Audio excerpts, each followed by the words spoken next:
Bonjour à tous. Alors voici le deuxième clip dans lequel je vous explique comment vous pouvez améliorer vos introductions dans vos travaux universitaires.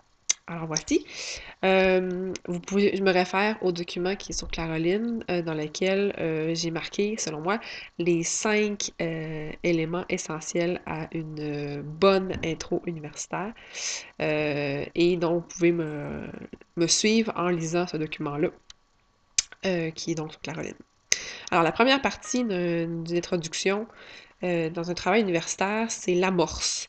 L'amorce, c'est très important, c'est la phrase, le bout, les quelques phrases dans lesquelles vous allez aller chercher l'intérêt du, euh, du lecteur parce que vous allez faire appel à un fait vécu, vous allez faire appel à une expérience commune entre le lecteur et vous, à une anecdote, peu importe.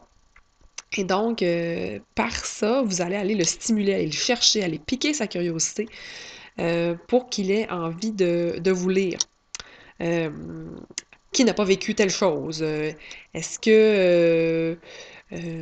alors, ça peut être un peu plus pathos, là, de dire, comme je dis, elle s'appelait chose, et elle avait 12 ans, elle aimait l'école, jusqu'au jour où on lui a obligé à faire des exercices de grammaire répétitifs et tout ça. Donc, en tout cas, vous comprenez que ça, c'est un petit peu quétaine, mais euh, l'amorce, ça sert vraiment à aller piquer la curiosité, à aller chercher un élément, un fait vécu qui va nous amener à à mieux s'imprégner de votre travail, d'accord? À avoir envie de le lire, à avoir la curiosité de le lire.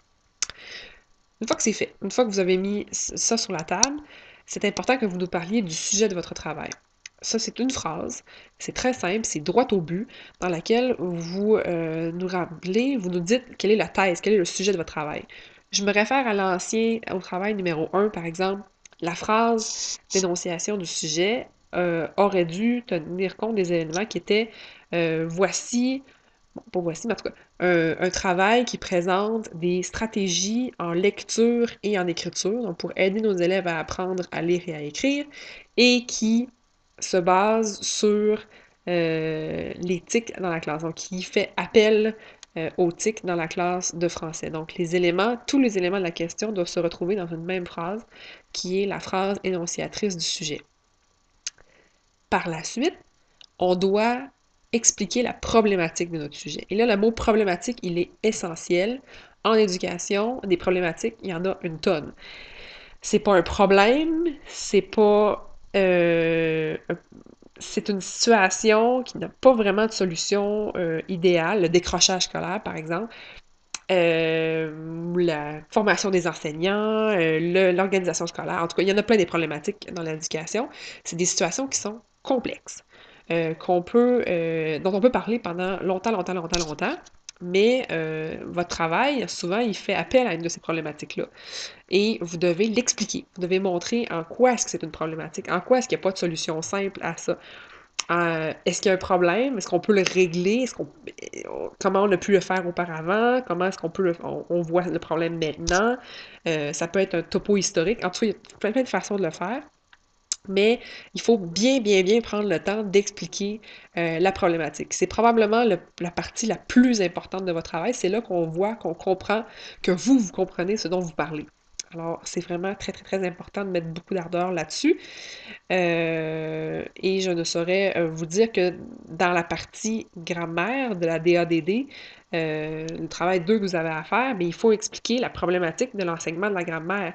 C'est quoi la problématique de l'enseignement de la grammaire? C'est que c'est redondant, c'est que les élèves trouvent ça plate, c'est qu'ils n'apprennent pas les règles de grammaire, c'est que l'enseignement est trop traditionnel, trop répétitif. En tout cas, il y a plein de choses à aller voir là-dessus, et c'est pour ça que je vous fais faire un travail sur le forum euh, aujourd'hui, cette semaine, pour que vous puissiez avoir des éléments de réponse. Bref, ce que vous écrirez dans le forum cette semaine, ça sera la matière, ça sera l'inspiration pour cette partie-là de l'amorce qui est d'expliquer la problématique de l'enseignement de la grammaire au Québec. Ah, je fais rien pour rien. Donc, réfléchissez-y ardemment et lisez ce que les autres ont à vous dire là-dessus pour pouvoir alimenter votre partie problématique de votre introduction. Bon, ça c'est la partie 3. Donc, il y en a d'autres. La partie 4, c'est l'annonce de l'approche théorique sur laquelle vous basez votre travail. Parce que, oui, dans les travaux universitaires, ça arrive souvent que le travail se base sur les écrits d'un chercheur, d'un scientifique. Dans notre cas, à nous, présentement, pour la DADD, c'est Suzanne Chartrand. Ben, il faut que vous en parliez de Suzanne Chartrand, il faut que vous disiez c'est qui, c'est quoi sa théorie, euh, pourquoi vous vous basez là-dessus, quel est son apport à l'éducation, à elle. Je vous dis pas de faire sa biographie, mais il faut quand même amener un certain savoir sur cette personne-là, sur cette théorie-là, pour la présenter. Des fois, c'est une personne, c'est un chercheur. Des fois, c'est une théorie. Ça peut être le constructivisme, ça peut être l'approche par projet, par programme. En tout cas, il y en a plein. Donc, il faut expliquer ça minimalement, mais il faut l'expliquer. On pourra mettre plus d'ardeur sur cette explication-là plus tard, mais il faut quand même en parler. Et la sixième partie, la dernière, je vous avoue que moi, je la trouve pas essentielle. Je l'ai dit d'ailleurs, c'est le sujet divisé. Euh, donc, si vous faites un sujet divisé, là, honnêtement, c'est une phrase dans laquelle vous dites les grands chapitres de mon travail, ce sera ça, ça et ça, mais pas plus que ça, pas de détails davantage que ça. La table des matières, elle sert à ça. Donc, une phrase dans laquelle vous dites le travail présenté tentera de répondre à la question d'abord par ça, puis ensuite par ça, puis ensuite par ça, puis c'est tout. N'allez pas plus dans les détails que ça, et comme je vous dis, ce n'est pas essentiel. Est-ce qu'un autre enseignant, un autre professeur chargé de cours pourrait vous exiger des sujets divisés? Oui, ça se pourrait. Mais moi, ce que je vous dis, c'est que tel qu'on l'a appris au secondaire et au collégial, c'est pas nécessaire parce que ça amène rien de nouveau, ça amène rien de... C'est pas une information essentielle à l'introduction puisque on va lire votre travail. Mais c'est pas mauvais, effectivement, de marquer au moins les parties de chapitre.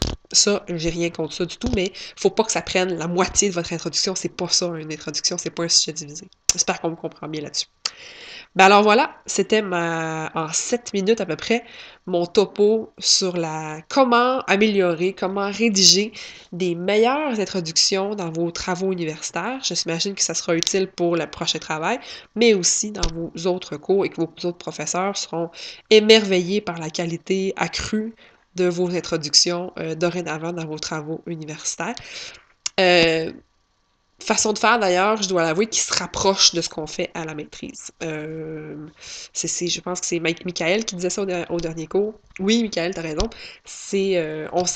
Vous êtes en troisième année, vous vous approchez des études supérieures, donc oui, on peut continuer à s'améliorer.